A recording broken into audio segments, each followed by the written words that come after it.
the Chief Justice invited us to a meeting in Naivasha of the National Council for Administration of Justice. Everybody was in the room, including judges of the Supreme Court and the DPP, the entire justice sector was there. Then I was asked, including the late Jebukati who attended the meeting, I was asked this question about money and campaign finance. And I said, you know, this wash business we are seeing here, some of these people doing well on the campaign trail are people who are on the Interpol list for wash and money laundering. If we are not careful as a country, we are going to launder into elective offices up to 40% of these characters. And we will pay a price for it. Today, my colleagues, those of you who are in the finance sector, you know we have been listed.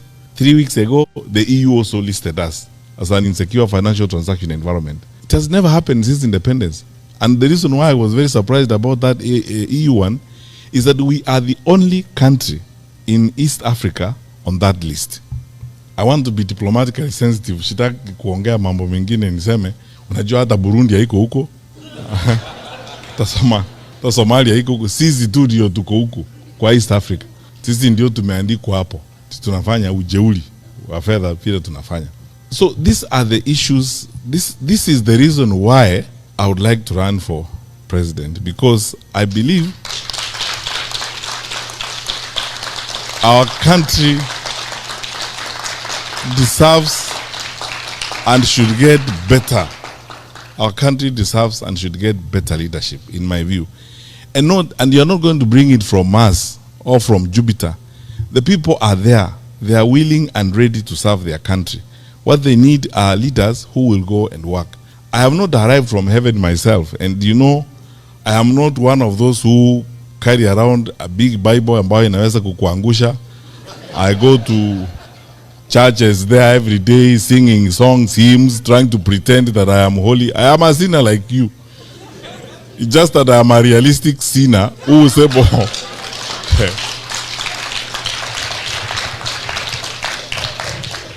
who would like to do his work and get his work done. That is it.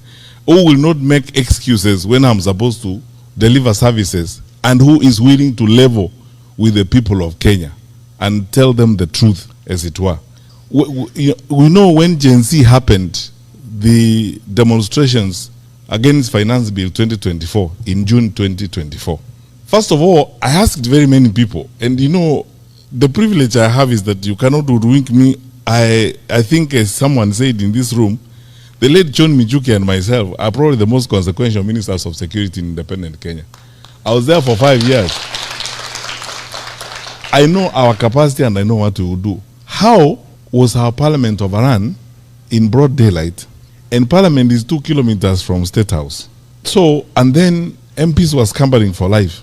What is shocking to me to this day, honestly speaking, and you Kenyans, I mean, this is something you should ask yourself questions and answer. No one has asked the question, what actually happened and why? Because in ordinary circumstances, we should have had an all-parties parliamentary inquiry, where all parties come together, have a parliamentary inquiry. In fact, if I was president that time, I would have worked with the leader of majority and worked with the speaker to have an all-parties parliamentary inquiry. Why? It would have given me an opportunity as president to listen to the Gen Z and to have an opportunity for them to ventilate so that I understand what is actually going on, have the parents come there, and it would have given us an opportunity as a country to do deep dive and soul searching on what we had not done that caused Gen Z to get to that point. So, we did not do it because viongozi wa kitaifa think they know everything. Then 25th June came, 2025. We lost more lives. Then Sabasaba came. We lost more lives. And my brothers and sisters, we cannot continue that way. That is not how we are supposed to live. And in all that, you can see irresponsibility, dereliction of duty, recklessness. And it's best demonstrated by the language you have heard leaders use and the sentiments that you hear leaders using. I was shocked in this day and age, 63 years after independence. There's somebody who talks about tribes. Where do you live? I mean, those things, nobody talks about those things anymore. I asked some friends last night where we were having dinner. Which one of us goes to hospital in Kenya and you are sick You are very, very sick. You are shivering in your car. But then you ask people, please check on the list what the tribal background of the doctor on duty before I go in. Because you just get in, you are treated, and sometimes you don't even know the ethnic background of the fellow who's treating you. But until you are treated, you go away. Why should it matter? When you walk to a bank, for example, in Kenya, you go to Equity or a family bank, you want services, you go to the teller. Do you first of all ask, by the way, where do you come from? Before you ask your money. It's transactional. You just fill out your papers or you discuss your loan and you go away. It doesn't matter anywhere else. Why should it matter when it comes to making decisions on the leadership of the country? It's because some of us tuko na shida fulani sijui ni ya kurogwa ya huko nyuma, which we should never ever ever as a country accept. And that's why the young people in this audience who are listening to me, Gen Z is an opportunity to step into the third wave or the third generation of leadership in Kenya, modern Kenya. This is what is going to give us. This thinking and this approach is what gives us a modern country. A country where the content of your character matters more than your surname. You know, the values you hold, the delivery of services is more important than your surname. Because all those primitive things where your surname is supposed to lead you somewhere, so that if your name is Omolo, then I make a decision whether or not you should pass through this gate. That time is gone. And Kenyans, let us not only resist, let us reject that kind of attitude. So I'll speak about this until the cows come home, but this is my vision.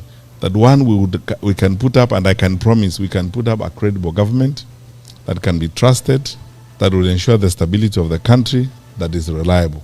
We will not do some of those things that will hurt the image of our country. If you have an upcoming event, be it a wedding, a polite function, or even a birthday, make sure to reach out to Bouncers with Degrees. These guys are elite professionals that always deliver. In fact, let me just walk you through their catalog because it's quite extensive. So Bouncers with Degrees offer VVIP and VIP protection, escort protection. They can double up as bodyguards. They offer hotel and restaurant bouncers. They offer wedding and burial security. They offer public event security. They can even offer professional drivers if needed to pair up with the security. They offer private security, perhaps on your property or wherever it is you need them to be, they'll be there. They also offer gym instructors because the entire crew is fit. That's how you make the cut to join this team. Now, if you're in need of services from Bouncers with Degree, you can reach out to them at 0700 491 645 or 0711 206 324. Or if you're old school like myself and you prefer using emails, just so that you can have access to paper trail, you can reach out to them at bouncerwithdegree@gmail.com. Thank you for choosing David Wafula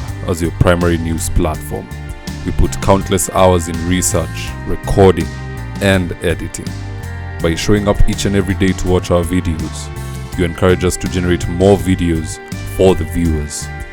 We are on a mission to inform, educate, and build a better tomorrow. To our thousands of followers in a world full of presidents, kings, and queens, you are the real gem. Adios.